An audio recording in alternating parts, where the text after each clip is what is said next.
જે છે એક જ સરવાધાર, નામ જેનું ઘનશ્યામજી, સહજાનંદ દિશા, સહજાનંદ દિશા.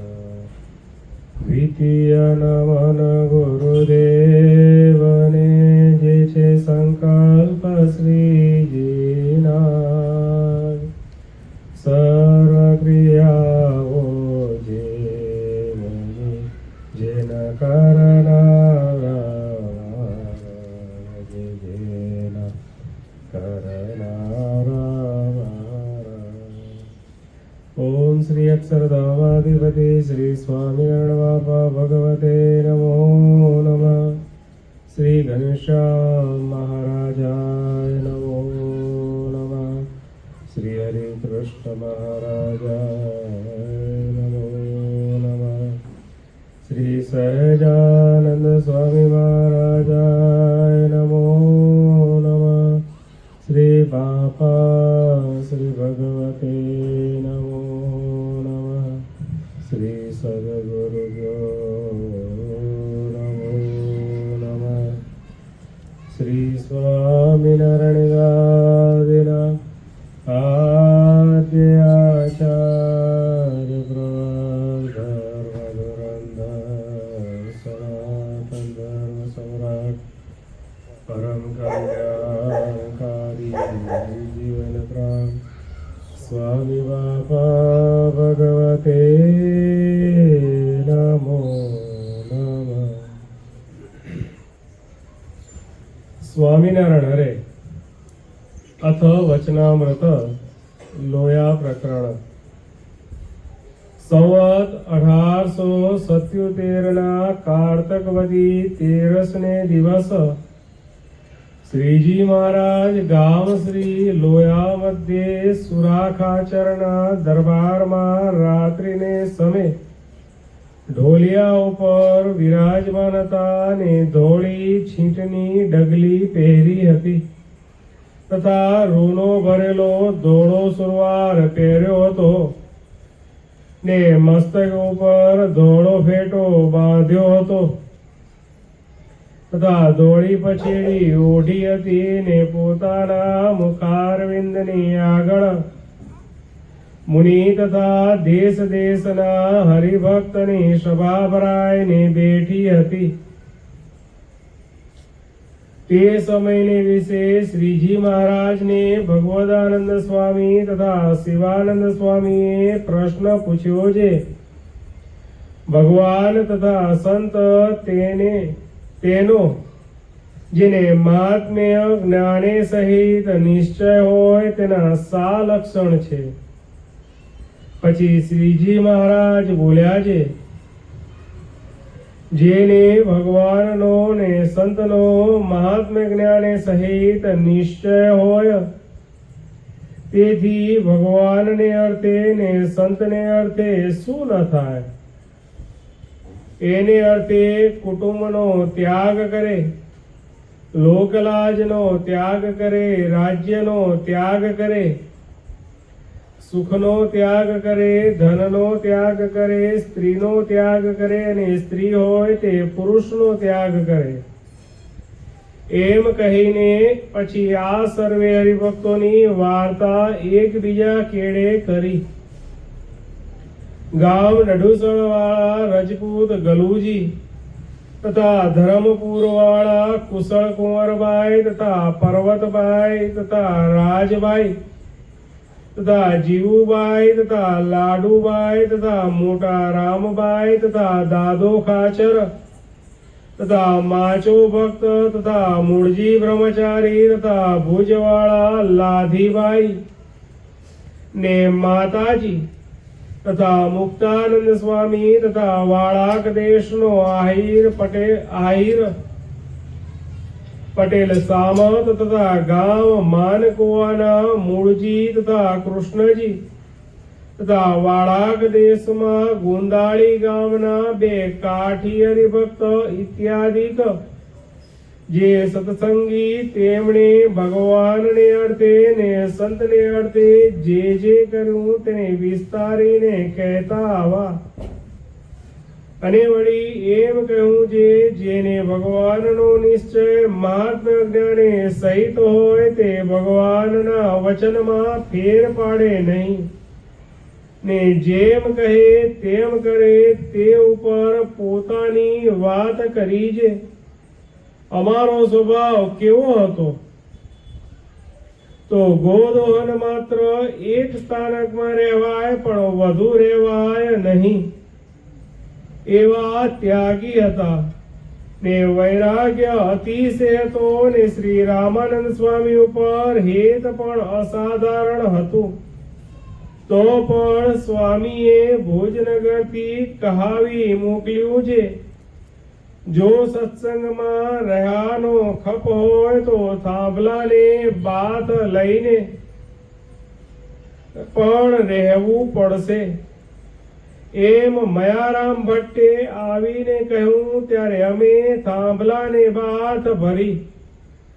ત્યાર પછી તેમણે કહ્યું છે, મુક્તાનંદ સ્વામીની આજ્ઞામાં રહો. પછી અમે સ્વામીના દર્શન થયા મોર 9 મહિના સુધી મુક્તાનંદ સ્વામીની આજ્ઞામાં રહ્યા એવા લક્ષણે કરીને જેને સંતનો ને ભગવાનનો એવો નિશ્ચય હોય તેને નિશ્ચય જાણીએ. અને પછી સુંદરજી સુતાર ને ડોસાવાણિયાની વાત કરી. અને વળી જેને ભગવાનનો ને સંતનો એવો નિશ્ચય હોય તેને તેની કોરનો કેફ વર્તે એમ કહીને રાણા રાજગરની વાર્તા કરી. અને પ્રહલાદની વાર્તા કરી. જે પ્રહલાદ જે તે ઋષિજી પ્રત્યે બોલ્યા છે, હે મહારાજ, હું આ તમારા વિકરાળ રૂપથી નથી બીતો, ને તમે જે મારી રક્ષા કરી તેને હું રક્ષા નથી માનતો, ને તમે જ્યારે મારા ઇન્દ્રિયો રૂપ શત્રુના ગણ થકી રક્ષા કરશો ત્યારે હું રક્ષા માનીશ. માટે જે ભગવાનનો ભક્ત હોય તે દૈહિક રક્ષા ભગવાન કરે તેણે કરીને હર્ષ ન પામે, ને રક્ષા ન કરે તેણે કરીને શોક ન કરે. અને અલમસ્ત તકો ભગવાનને ભજે ને ભગવાનને સંત તેનું મહાત્મ્ય બહુ જાણે તે ઉપર ગામ કઠલાલની ડોસીની વાત કરી. અને આવી રીતનો જે હરિભક્ત હોય તેને પગ ઘસીને પડે, વાઘ ખાઈ જાય, સર્પ કરડે, શસ્ત્ર વાગે, પાણીમાં બુડી જાય ઇત્યાદિ ગમે તેવી રીતે અપમૃત્યુએ કરીને દેહ પડે તો પણ એમ સમજે છે ભગવાનના ભક્તની અવળી ગતિ થાય જ નહીં, એ તો ભગવાનના ધામને જ પામે. અને ભગવાનથી વિમુખ હોય તેનો દેહ સુધી સારી પેઠે પડે ને ચંદનના લાકડામાં સંસ્કારે યુક્ત પાડે તો પણ તે તો નિશ્ચય યમપુરીમાં જ જાય. એ બેની વ્યક્તિ સારી પેટે સમજે એ સર્વ પ્રકારની જેના હૃદયમાં દ્રઢ ગાંઠ પડી હોય તેને ભગવાનનો ને સંતનો મહાત્મ્ય સહિત નિશ્ચય છે એમ જાણવું. અને એવો નિશ્ચય વાળો જે હોય તે જરૂર બ્રહ્મમહોલમાં જ પૂગે, પણ બીજે ક્યાંય કોઈ ધામમાં ઓરો રહે નહીં. ઇતિ વચનામૃત લોયા પ્રકરણનું 3જું થયું. રહસ્યાર્થ પ્રદીપિકા ટીકા. આમાં પ્રશ્ન 1 છે, તેમાં શ્રીજી મહારાજે કહ્યું છે જે અમારો તથા અમારા સંતનો એટલે મુક્તનો જ્ઞાને સહિત મહાત્મ્ય જ્ઞાને સહિત નિશ્ચય હોય તે કુટુંબનો તથા લોકલાજનો રાજ્યનો સુખનો ત્યાગ કરે, અને સ્ત્રી હોય તે પુરુષનો ત્યાગ કરે, અને પુરુષ હોય તે સ્ત્રીનો ત્યાગ કરે, અને અમારા વચનમાં ફેર પડવા દે નહીં, અને દૈહિક સુખ દુઃખમાં હર્ષ શોક પામે નહીં, અને એવો જે અમારો ભક્ત તેનો દેહ અપવૃત્તિએ કરીને પડે તો પણ ભક્ત અમારા ધામને જ પામે, અને વિમુખ યમપુરીમાં જાય એમ સમજનારાને અમારો માપે સહિત નિશ્ચય છે, અને એવા નિશ્ચય વાળો અમારા ધામને જ પામે. 3 બાબતો છે.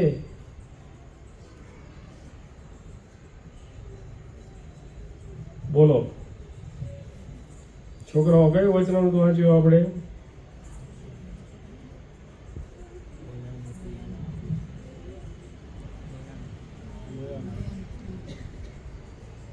છોકરાઓ, લોયાનું 3. ભગવાન ક્યાં વિરાજમાન હતા? કોના દરબારમાં? લોયાના કોણ આવે? સુરાખાચર આવે.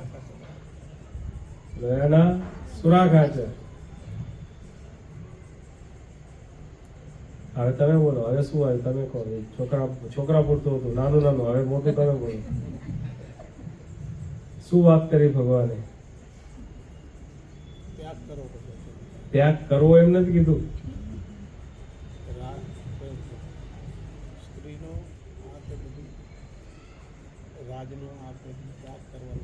ત્યાગ કરવાનું નથી કીધું, સમજણ ફેર થાય છે. ત્યાગ કરવાનું નથી કીધું.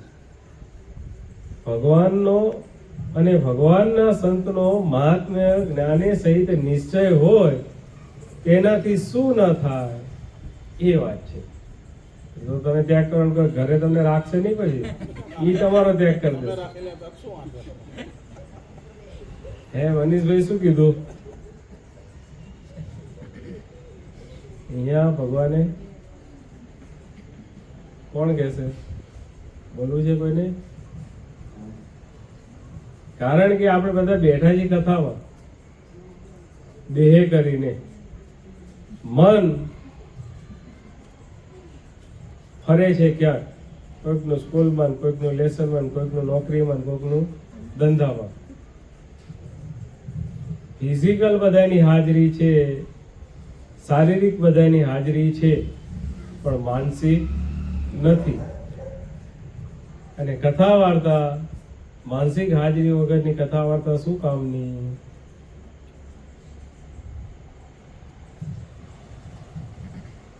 કઈ ફેસબુકમાં કે ઇન્સ્ટાગ્રામમાં કંઈક પ્રકારના મીઠાઈ, કંઈક પ્રકારના ફરસાણ, કંઈક પકવાન એના વિડીયો આવે છે, બધા જોતા હશે. પેટ ભરાઈ જાય છે? ભરાય છે? એ તો થાળી ઉપર બેસવું પડે અને કોળિયા વાળીને મોઢામાં મૂકીએ ત્યારે પેટ ભરાય. એમ કથામાં જ્યારે આપણે આવીને બેઠા છીએ, જેમ રીલ જોયાથી કે યુટ્યુબની શોર્ટ જોયાથી આપણું પેટ નથી ભરાતું, કારણ કે દેહને બળ્યો રાખવો છે તો અન્ન અને પાણીની જરૂર છે. જીવાત્માને બળ્યો રાખવો હશે તો કથા વાર્તાની જરૂર છે. જેમ દેહને બળ્યો રાખવા માટે થાળી ઉપર, ભાણા ઉપર બેસીને કોળિયા વાળીને જમવું પડે છે, એ ફિઝિકલ એ ક્રિયા આપણે કરવી પડે છે. શારીરિક અને માનસિક રીતે થાળી ઉપર બેસીને જમવું પડે છે. થાળી ઉપર એ જમવા બેઠા હોય, જો માનસિક એમાં જો ધ્યાન ન હોય ને તો એ ખાધેલું એને ગુણ કરે નહીં. એમ આપણે બધા અત્યારે જીવાત્માને બળિયો બનાવવા માટે આ ભગવાન બાપા, સ્વામી બાપાના શરણમાં અત્યારે એમના સાનિધ્યમાં બેઠા છીએ. જીવાત્માને બળિયો બનાવવા માટે આપણે બેઠા છીએ, અને કથા વાર્તા છે, જીવાત્માનો ખોરાક છે. આપણે ભાણા ઉપર બેઠા છીએ, પણ આપણું મન ક્યાંક ફરે છે, મનમાં શાંતિ થાય નહીં. ડોક્ટર પાસે જઈએ, ડોક્ટર દવા લખી આપે, મેડિકલ સ્ટોરમાં જઈએ, મેડિકલ સ્ટોર ભાઈ દવા આપી પણ દે, પણ ઘરે લઈને ખાવી પડે તો રોગ મટે. સાચી વાત ને?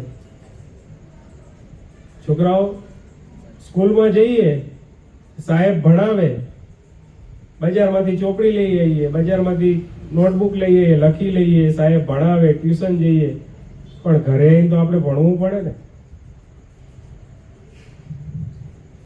જેમ ડોક્ટર દવા લખી આપે, મેડિકલ સ્ટોર વાળો દવા આપણને આપે, ટાઈમે ટાઈમે આપણે લેવી પડે તો આપણો રોગ મટે. એમ ભગવાને અને મોટા મોટા નંદ પદવીના સંતોએ આ વચનામૃત અને સ્વામિનારાયણ સંપ્રદાયનું અનેક સાહિત્યની રચના કરી. એ રચના કરી, એનું વાંચન, પઠન, પાઠન, શ્રવણ, મનન, નિધિધ્યાસ એ કોને કરવું પડે? હે ભાઈ, આપણે કરવું પડે ને, તો આપણો રોગ મટશે ને. કારણ કે જીવાત્માને જન્મ મરણનો રોગ છે, અને એ જન્મ મરણનો રોગ જ્ઞાન અને ધ્યાને કરીને એ રોગ મટે એમ છે. બાકી બીજા કોઈ સાધને રોગ મટે એમ નથી. ભગવાનનું મહાત્મ્ય સહિત જ્ઞાન, અને જ્યારે ભગવાનનું મહાત્મ્ય સહિત જ્ઞાન થાય ત્યારે ભગવાનનો મહિમા સમજાય, અને ત્યારે ભગવાનની મૂર્તિનું ખરેખરું ધ્યાન થાય. જેમ પૈસાનો મહિમા સમજાય છે તો મનુષ્ય રાત દાડો એક કરે છે, મહેનત કરે છે, રૂપિયા કમાય છે. એમ જો ભગવાનનો ખરેખરો મહિમા સમજાય કે આ ભગવાન કેટલા મોટા છે, અને આ ભગવાન આપણને જન્મ મરણના ફેરામાંથી બહાર કાઢશે, જ્યારે ભગવાનનો આવો મહિમા સમજાય ત્યારે એ ભગવાનની મૂર્તિનું બરોબર ધ્યાન થાય. અને જ્યારે જ્ઞાન અને ધ્યાન થાય ત્યારે એ જીવાત્માનો જન્મ મરણનો રોગ ટળે.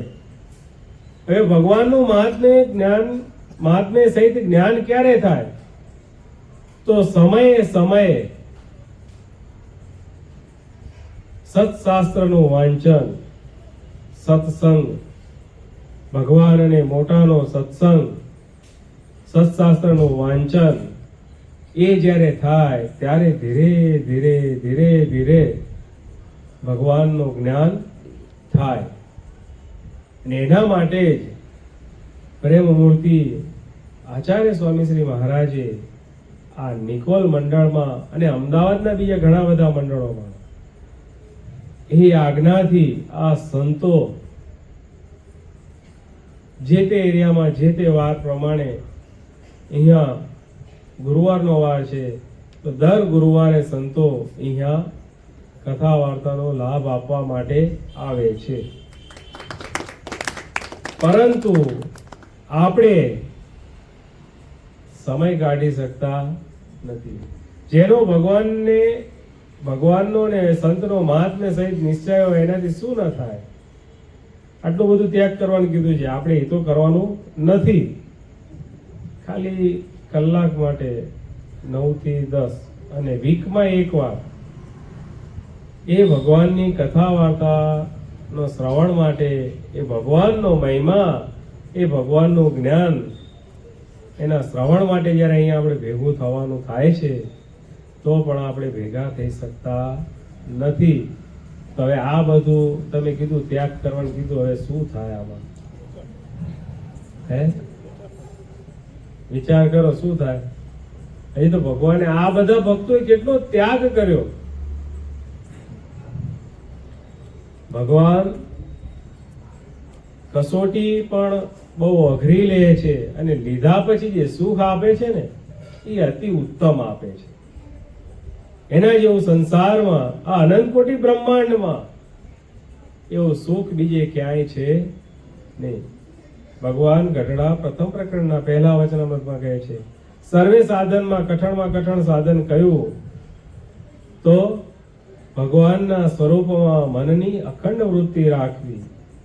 સર્વે સાધનમાં કઠણમાં કઠણ સાધન કીધું, અને જેની વૃત્તિ ભગવાનના સ્વરૂપમાં અખંડ રહે છે એનાથી બીજી અધિક પ્રાપ્તિ શાસ્ત્રમાં કહી નથી. એ ભગવાન અહીંયા વચનામૃતમાં આ જે ભક્તોના નામ બોલ્યા, 20-22 ભક્તોના નામ છે, એ ભક્તોએ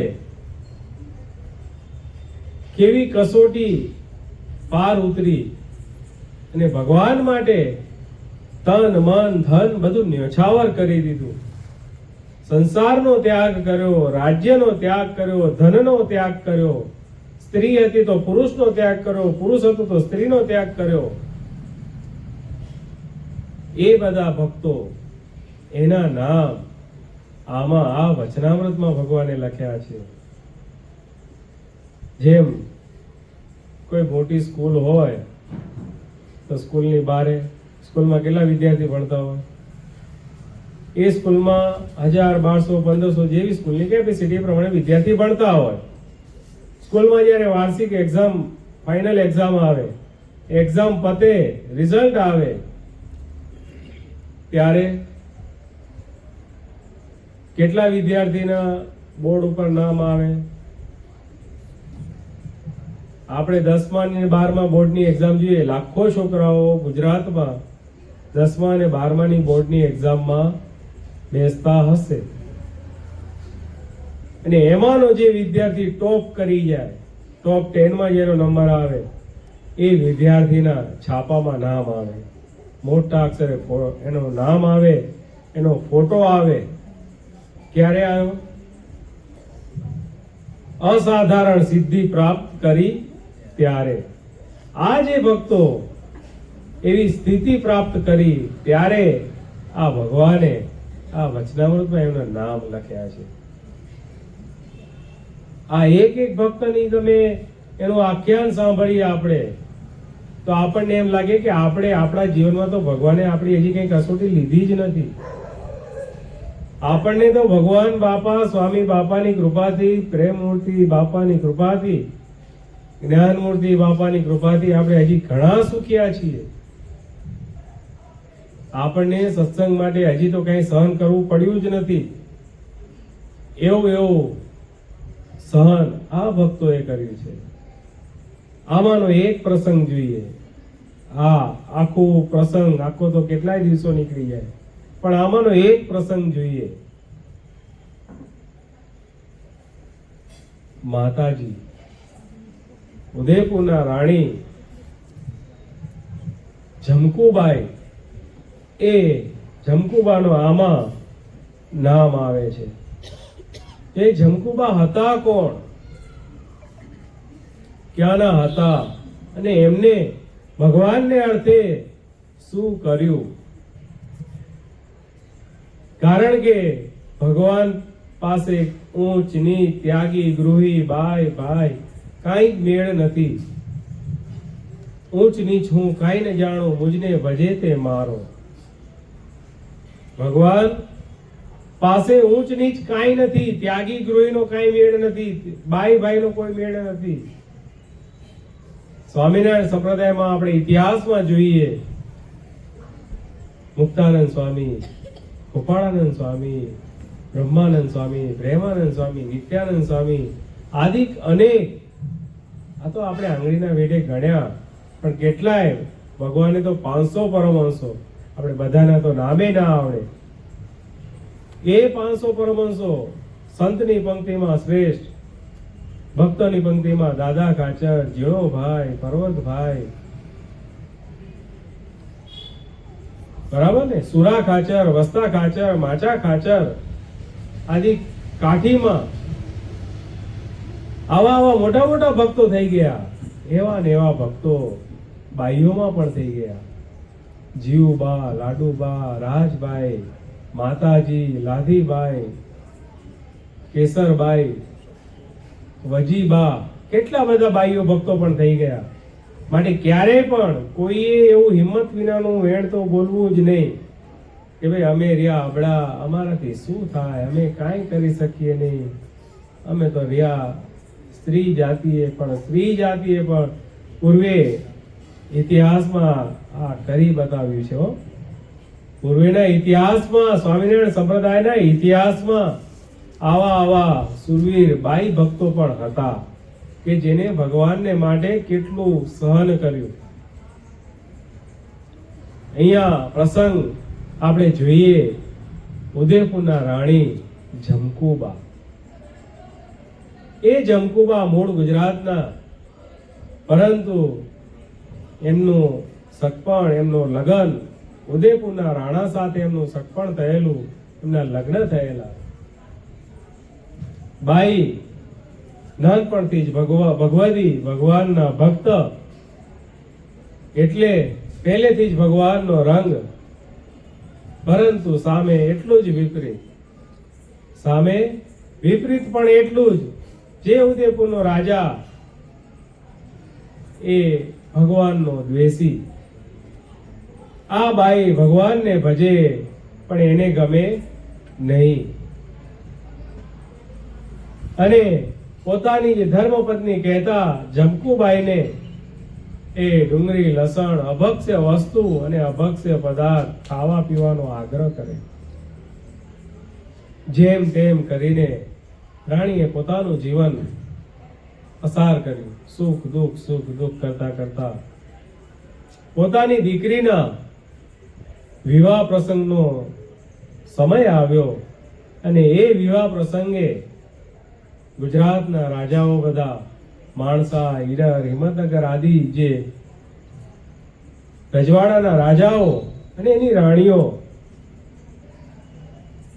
એ ત્યાં ઉદયપુરના રાણાની દીકરીના લગ્નમાં બધા ત્યાં જાય છે. અને ત્યાં બધી આ રાણીઓ ભેગી થઈને વાત કરે છે કે ગુજરાતમાં, કાઠિયાવાડમાં અનંત કોટી બ્રહ્માંડના અધિપતિ, પૂર્ણ પુરુષોત્તમ, સર્વાવતારી, સર્વ કારણના કારણ એવા સ્વામિનારાયણ ભગવાન મનુષ્ય રૂપે પ્રગટ થઈને દર્શન આપે છે અને અનંત જીવોના કલ્યાણ કરે છે. ત્યારે એ બાહિરે થયું કે જો આ દેહ કરીને ભગવાન ન મળે, આ દેહ કરીને જો ભગવાન ન મળે તો આ જન્મ શું કામનો?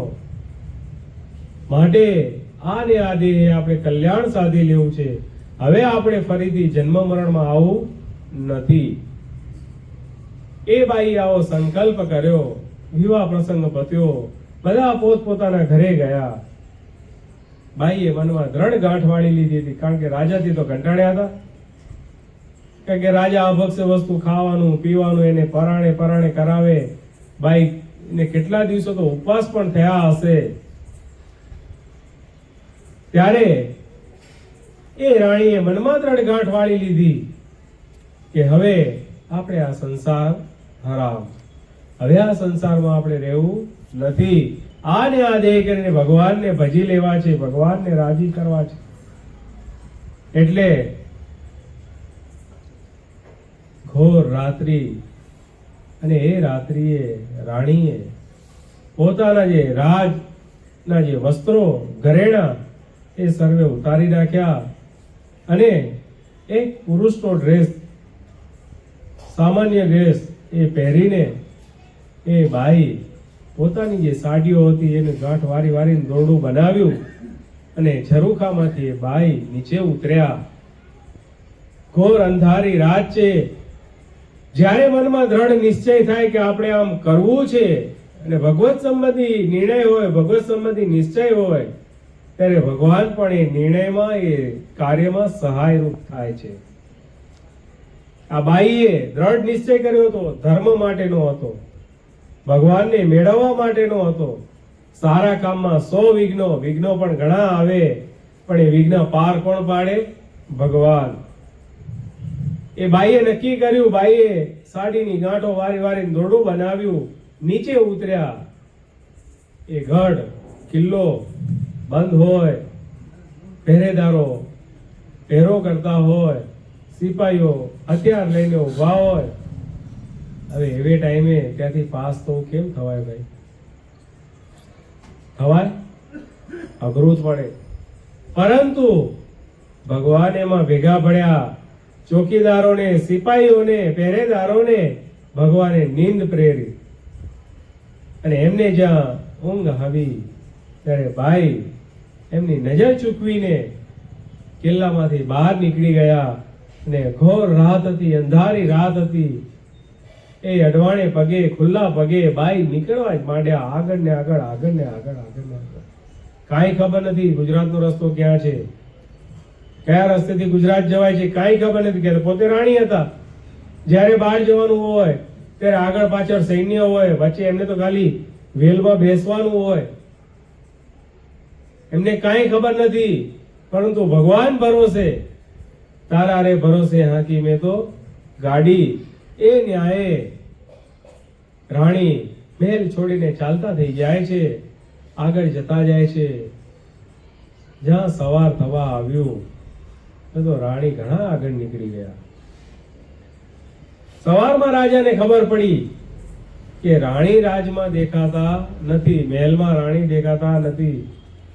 ચહલપહલ વધવા માંડી. રાજાએ આદેશ આપ્યો કે ગમે ત્યાં જાઓ, રાણીને ગોતી આવો.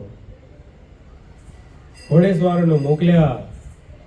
હતા તો રજપૂતાણી રાણી હતા, એટલે થોડીક તો એમને ખબર પડે.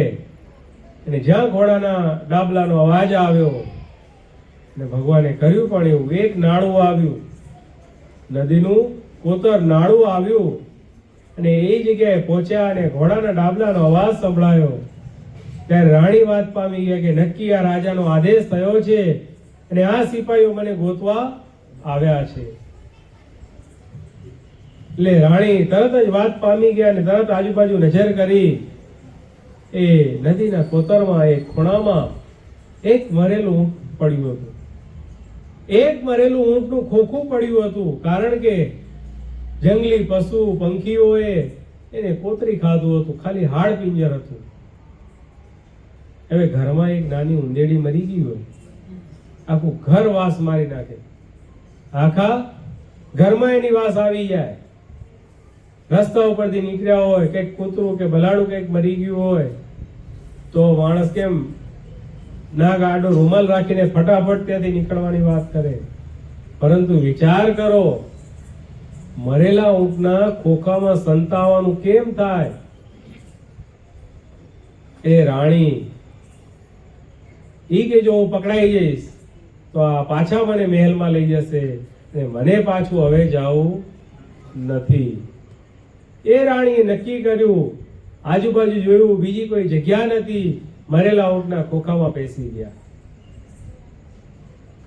સૈનિકો ત્યાં આવ્યા, જોયું, એ પણ ના ગાડો રૂમાલ રાખીને ત્યાં ઉભા ના રહીએ ક્યાં, એ આગળ ચાલતા થઈ ગયા.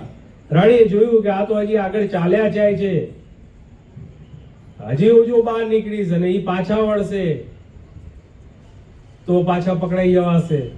એટલા માટે અંદર ને અંદર રહ્યા. જ્યારે ઘોડા પાછા વળ્યા, ઘોડેસવારો પાછા વળ્યા, ત્યાં સુધી અંદર ને અંદર રહ્યા. અને જ્યાં ઘોડેસવાર પાછા વળ્યા ત્યારે ઊંટના ખોખામાંથી બહાર આવ્યા. વિચાર કરો કેટલું કષ્ટ હોય, કેવું હોય એ ખાલી એક આંખ બંધ કરીને વિચાર કરો. ભારે નીકળ્યા, ત્યાંથી આગળ ચાલતા થયા. ઘોડેસવારો આવીને રાજાને જાણ કરી કે ક્યાંય અથોપતો નથી. રાજાને એમ થયું કે હું એને આ ભગવાન ભજવામાં અડચણ કરતો હતો, અભક્ષ્ય વસ્તુ, અપેય વસ્તુ, એના માટે હું એને આગ્રહ કરતો હતો, એના કારણે કદાચ એને દેહ ત્યાગ કરી દીધો હશે. એટલે રાજાએ પણ પછી એની પાછળ જવાનું વાંડી વાર્યું અને રાજા પણ એના રાજમાં વ્યસ્ત થઈ ગયા. આ બાજુ રાણી ગુજરાતની વાટ પકડી. રાણી હતા, રૂપવાન હતા, યુવાન હતા, શરીર પણ સારું સુંદર હતું, રૂપવાન હતું. આગળ ચાલતા ચાલતા જે તે સમયની ટ્રાન્સપોર્ટ એટલે વણઝારા, એ વણઝારો પોટ લઈને ગુજરાત તરફ આવતો હતો. વણઝારાના સાથે સાથે સત્વારે વિસનગર સુધી આવ્યા. રસ્તામાં વણઝારાની નજર થોડી ખોટી દેખાણી.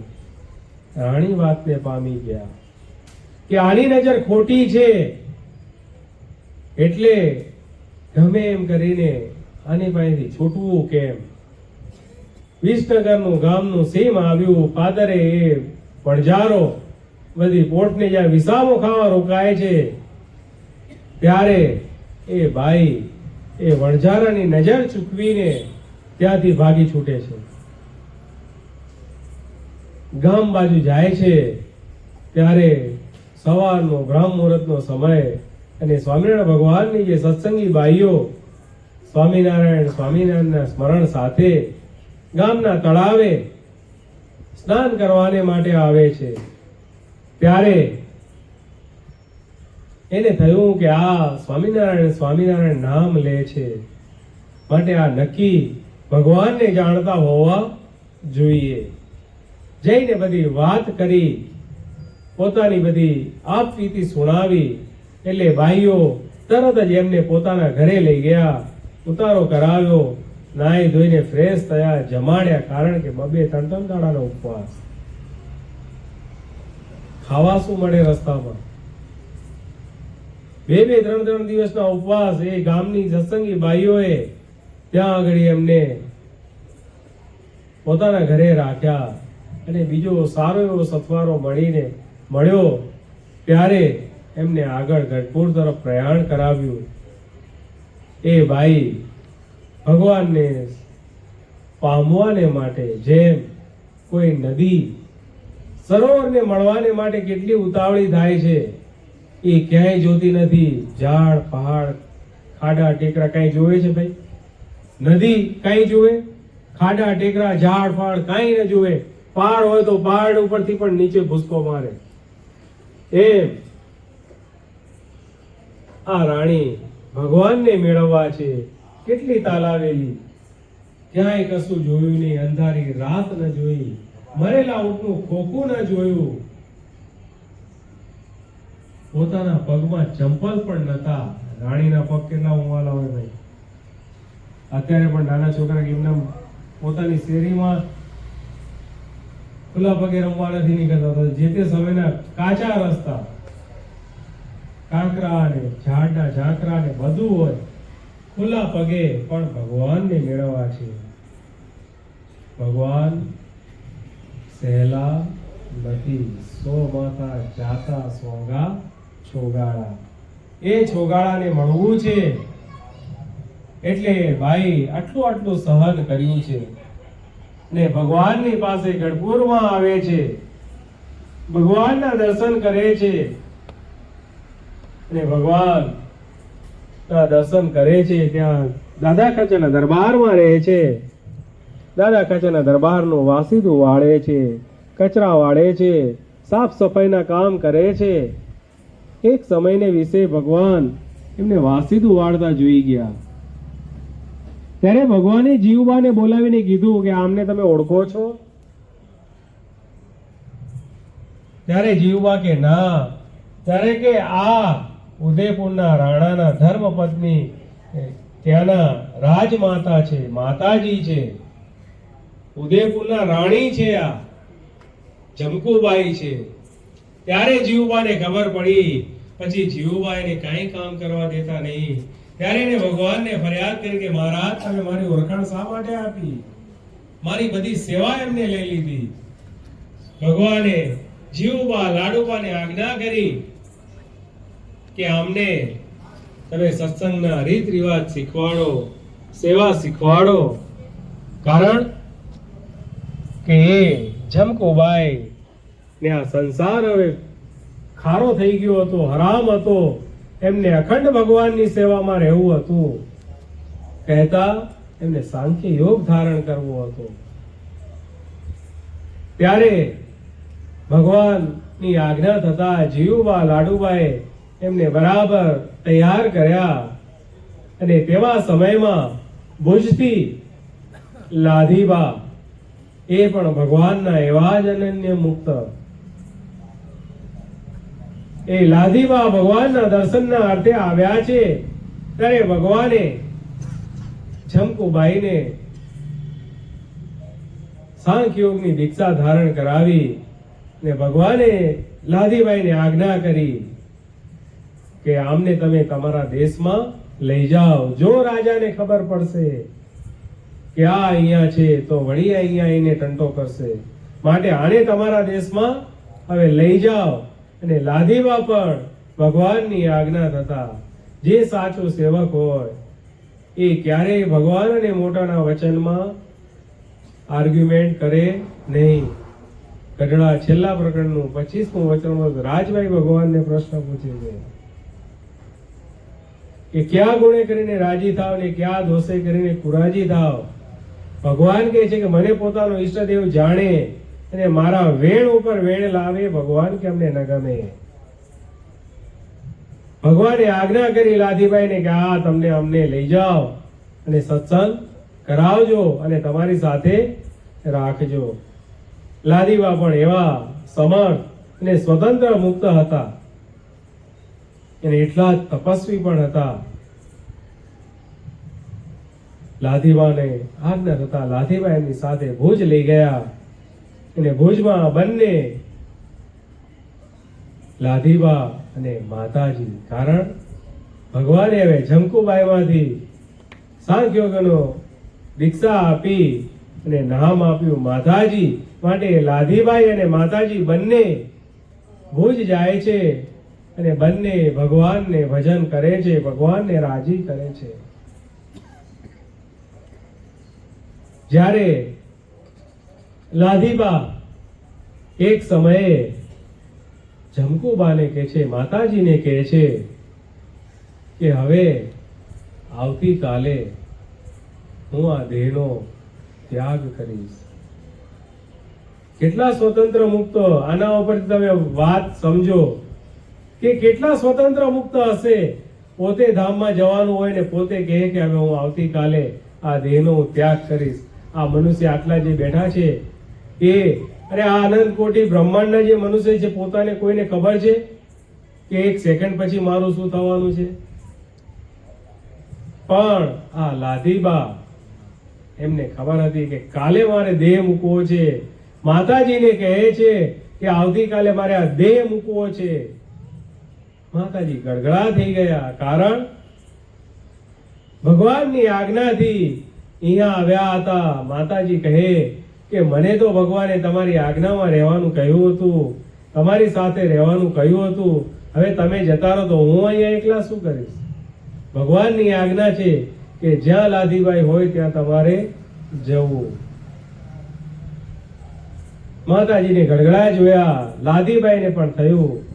એટલે લાધીબાઈએ સૌ પ્રથમ માતાજીને દેહ ત્યાગ કરાવ્યો અને કહ્યું ગાયનું લીપણ કરો.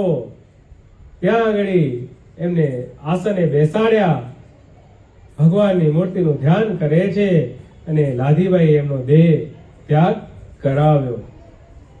પહેલા માતાજીનો દેહ ત્યાગ કરાવ્યો અને ત્યારબાદ લાધીબાઈએ પોતે દેહ ત્યાગ કર્યો અને બંને એ મુક્તો ભગવાનના ધામમાં સ્વતંત્રપણે સીધાવ્યા. અને બંને મુક્તોની આ લોકની રીતે જે ચિતા બંનેની સાથે ને સાથે સ્મશાનમાં ગોઠવવામાં આવી અને બંનેને સાથે ને સાથે અગ્નિદાહ પણ આપવામાં આવ્યો. આવા મુક્તો કે આ મુક્તોએ ભગવાનને મેળવવા માટે કેટલું સહન કર્યું. એ બંધુ, આપણે આપણી છાતી ઉપર હાથ મૂકીને વિચાર કરીએ કે આપણને ભગવાને ક્યારે આવી કસોટી લીધી છે? તો પણ આપણે ભગવાનને ભજતા નથી તો આપણે કેવા કહેવાઈએ? હવે આમાં જેમ ભગવાને કીધું કે જેને મહાત્મ્ય સહિત ભગવાનનો નિશ્ચય હોય, હવે આપણને ભગવાનનો કેટલો નિશ્ચય છે? આ મીટર ભગવાને આપણને દેખાડ્યું. સૌએ પોતપોતાની છાતી ઉપર હાથ મૂકીને વિચાર કરવાનો કે આપણે ક્યાં પહોંચવાનું છે અને આપણે ક્યાં અત્યારે ઊભા છીએ. બંધુઓ, ભગવાન બાપા સ્વામી બાપાને પ્રાર્થના કરીએ, સાર્વભૌમ નાદ વંશીય ગુરુ પરંપરાને પ્રાર્થના કરીએ કે હે ભગવાન, હે બાપા, હે સ્વામી બાપા, આ બધા ભક્તોએ તો જે કષ્ટો સહન કર્યા છે એવા કષ્ટો સહન કરવાની અમારી કોઈ શક્તિ નથી, કોઈ લાયકાત નથી, પણ આપ કેવળ કૃપા કરીને આપનું બિરદ જાણીને આપના શરણમાં રાખ્યા છે, તો આ દેહ પર્યંત આપને ખૂબ ખૂબ રાજી કરતા રહીએ એવી દિવ્ય બળબુદ્ધિ શક્તિ ભક્તિ આજના પ્રસંગે હે પ્રભુ અમને આપજો. સ્વામિનારાયણ. આજની આ સભાના યજમાન મનનભાઈ અશોકભાઈ પરમાર, આજે ભાઈનો બર્થડે છે. મનન એ છોકરો, એનો બર્થડે છે અને એ જ આ સભાનો યજમાન છે. તો ભગવાન બાપા સાંઈ બાપાને પ્રાર્થના કરીએ, સાર્વભૌમ નાદવંશીય ગુરુ પરંપરાને પ્રાર્થના કરીએ એ છોકરો પોતાના જીવનમાં, કારણ કે મનન આ નિકોલ મંડળ માટે ઘણો વિચારો દોડે છે, તો ભગવાન બાપા સાંઈ બાપાને પ્રાર્થના કરીએ કે ભગવાન એના વ્યવહારમાં ને ધંધામાં ભગવાન ભેગા ભળે અને જીવનમાં ખૂબ ખૂબ પ્રગતિ કરે એવી ભગવાન બાપા સ્વામી બાપાના ચરણોમાં પ્રાર્થના કરીએ. તો અહીંયા આગળ એમનું નિમિત્ત છે, બહેન ડિમ્પલને બાપા વધુને વધુ મૂર્તિ સુખ આપે અને મનનભાઈના જન્મદિવસ નિમિત્તે તથા તેમના વ્યવહાર કાર્યમાં અને ધંધામાં બાપા ભેગા ભળે, તેમજ કારણ સત્સંગનો જે રંગ ગૂઢો ને ઘોડો ચડે, તેમજ ઘનશ્યામ મહારાજ બાપા, સ્વામી બાપા, પ્રેમમૂર્તિ બાપા અને વર્તમાન આચાર્ય સ્વામી શ્રી મહારાજની પ્રસન્નતા ઉતરે એના માટે આ બાળકે આ સભાનું આયોજન કર્યું છે. તો આપણે સૌ બધા જ ભેગા મળીને ભગવાનને પ્રાર્થના કરી કે હે ભગવાન, હે બાપા, હે સ્વામી બાપા, આ બાળકના કાર્યમાં આપ સદા ભેગા પડજો અને એ બાળક એના જીવનમાં ખૂબ ખૂબ પ્રગતિ કરે, આ લોકમાં પણ પ્રગતિ કરે અને સત્સંગમાં પણ ખૂબ ને ખૂબ પ્રગતિ કરે એવી દિવ્ય બળ બુદ્ધિ શક્તિ એ બાળકને આપજો. અક્ષરધામના અધિપતિ સ્વામિનારાયણ બાપાની જય, ઘનશ્યામ મહારાજની જય, હરે કૃષ્ણ મહારાજની જય, સહજાનંદ સ્વામી મહારાજની જય, બાપાની જય, સદગુરુની જય. સ્વામિનારાયણ ગાદીના આદ્યાચાર્ય પ્રવર ધર્મ ધુરંધર સનાતન ધર્મ સમ્રાટ પરમ કલ્યાણકારી જીવન સ્વામી બાપાની